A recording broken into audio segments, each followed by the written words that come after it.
So returning to our picture again, let's look for the electric field at point B.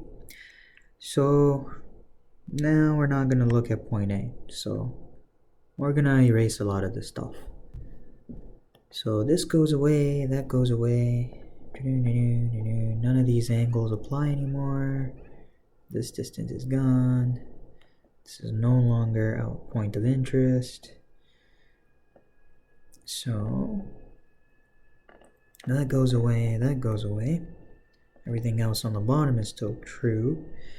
But now we're going to say that the point we're interested in, finding the electric field, is here. And this is also a distance of A away. So we don't need this part either. Okay, so let's define the electric field now due to Q1 and Q2 at that position. So this is a positive charge, and that's a positive charge. So for Q1, E1 points this way. For Q2, we see that E2 points, oops, just fix that up, points this way. Okay, so by default, when we look at this geometry, we clearly see that this triangle here is not the same as this triangle over here. So this angle and that angle are different. So we'll call this angle theta 1. We will call this angle theta 2.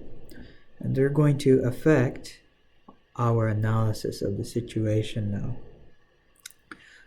But we can still go ahead and stick to the idea that the electric field here is equal to the sum of the electric fields in the x direction, I hat, plus the sum of the electric fields in the y direction, j hat. Okay, so we commit to this, and let's start with E1. Break that down into its parts. We see there is E1y and there is E1x. So we can realize, hey look, theta 1 just so happens to pop up over here. And again, I can go ahead and translate this E1y vector over here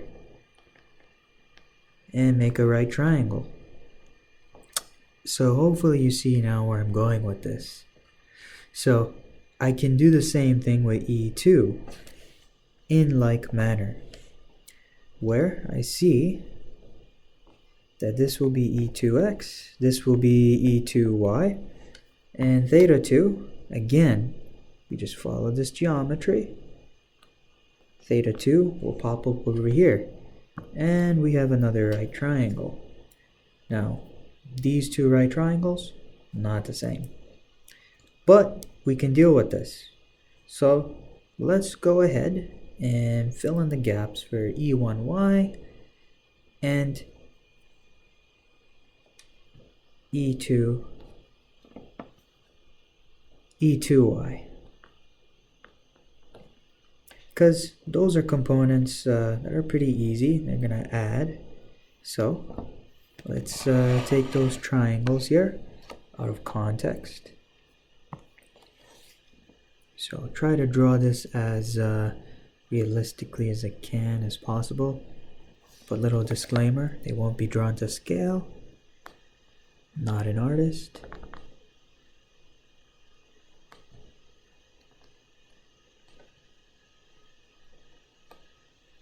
Oops.